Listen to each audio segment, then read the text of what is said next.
Kehidupan Shanum benar-benar hancur di tangan Sony, papa tirinya. Sebenarnya, dendam kesumat apa yang dipendam oleh Sony? Novel bersambung, Dendam. Dendam. Bab pertama. Papa tiri, sadis. Apa yang kamu lakukan, Shanum? Mata papa tiriku membesar, memandangku dengan tatapan menebal. Alis matanya ia angkat sebelah seakan menguliti semua keberanianku. Ia berdiri dan aku berjongkok, dan kami berdua berada di dalam sebuah gudang yang cukup pengap. Setauku ke tempat itulah semua dokumen keluargaku diasingkan, semenjak mama menikah dengan lelaki yang sebenarnya adalah pengagumku itu. Ia seorang duda berumur 35 tahun, yang konon katanya, menurut cerita mamaku, dirinya adalah seorang duda yang tidak memiliki anak. Namun, setauku, lelaki yang lumayan tampan ini memiliki seorang istri dan satu orang anak perempuan yang berumur sekitar 5 tahun. Aku saja hampir dilabrak istrinya ketika ia tahu bahwa suami tercintanya yang sejenis buaya darat itu mencoba merayuku. Syukur aku tidak tertarik mendengar rayuan gombal lelaki yang lebih tua dariku 15 tahun itu. Namun entah bagaimana ceritanya, tahu-tahu suatu hari, Mama membawa lelaki itu ke rumah dan mengumumkan tanggal pernikahan mereka tepatnya seminggu lagi. Oh ya, aku seorang gadis berumur 20 tahun dan bekerja di sebuah kantor nyambi kuliah. Aku tinggal berdua saja dengan mamaku yang tahun ini genap berumur 45 tahun. Ayahku telah meninggal dunia setahun yang lalu karena kecelakaan pesawat terbang. Aku mencari album foto papaku. Aku kangen padanya. Jawabku tak mau kalah gertak. Tanganku masih bergerak menyisir setiap pendelan yang tersusun di dalam sebuah kotak. Biar aku bantu mencarinya. Nanti tanganmu kotor. Tanpa diminta Om Sony duduk di sebelahku teramat dekat, lalu menyambar tanganku dan membuang keluar kotak. Tangannya mulai mengutak-atik isi kotak tersebut. Hei, pergilah. Aku tidak mau kamu mendekatiku. Usirku dan segera berdiri. Aku tidak sudi kalau kulitku sampai bergesekan dengan tangannya yang ditumbuhi bulu-bulu hitam yang sedikit ikal itu. Bukannya pergi, Om Sony malah ikutan berdiri dan melangkah lebih dekat kepadaku. Tatapan matanya sangat dingin, wajahnya yang bersih, terlihat sangat tampan, namun menakutkan. Ih, aku bergidik ngeri. Bisakah kamu sedikit sopan padaku? Tatapnya marah. Biji matanya berputar menatapku dan membuatku sedikit gemetar. Aku tahu kalau saat itu hanya aku dan dirinya saja yang ada di rumah. Mama sudah pergi ke toko mengurus usahanya.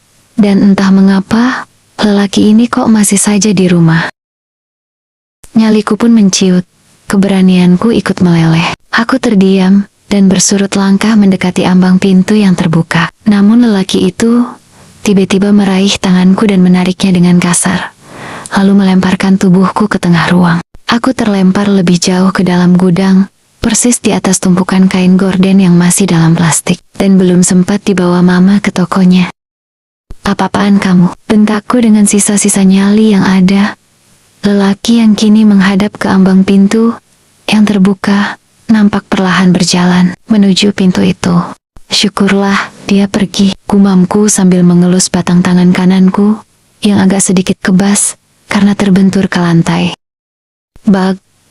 Aku mendongak mendengar daun pintu ditutup dengan sedikit kasar. Kuangkat wajahku dan berharap lelaki kasar itu tidak berada lagi di sana.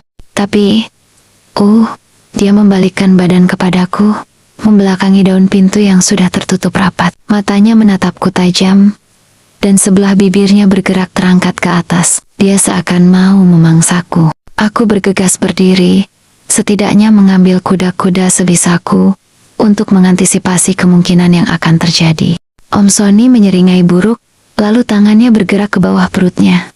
Mataku melotot mengikuti gerakannya, tangannya hingga sesuatu yang tidak pernah aku lihat selama hidupku kini dipertontonkan di hadapanku. Menjijikkan.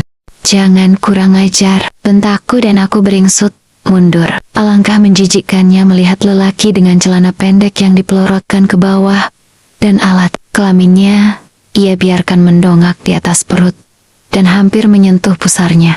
Aku tidak kurang ajar sayang, aku hanya ingin sedikit bersenang-senang denganmu.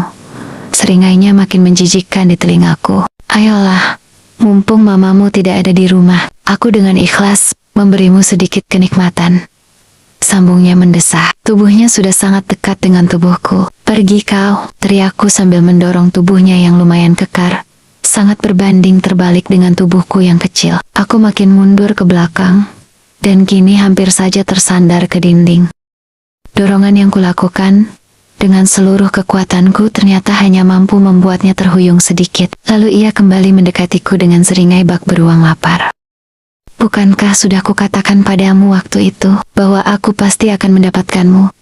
Hahaha, kamu lupa saat kamu meludah kepadaku di depan kantormu. Ia bertanya dan pertanyaannya mengingatkan aku pada kejadian hampir 2 bulan yang lalu.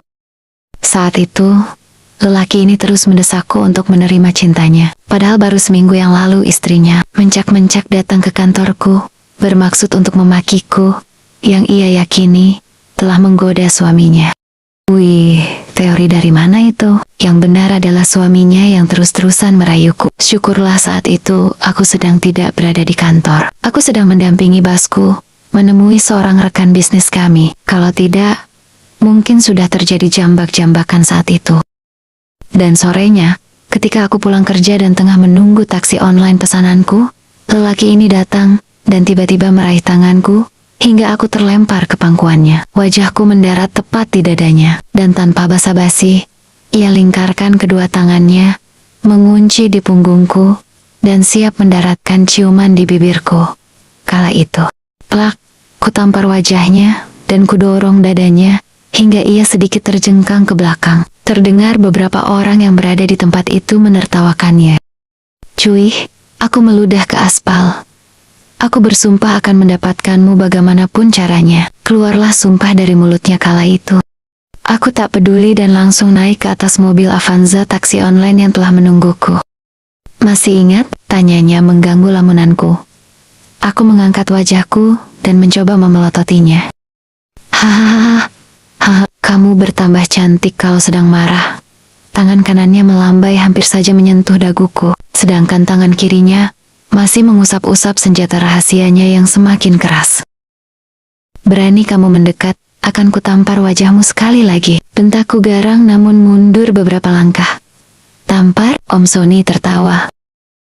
Tiba-tiba Om Sony memukul wajahnya sendiri dan memandangku bengis. Matanya memerah dan langkahnya semakin lebar menuju ke arahku.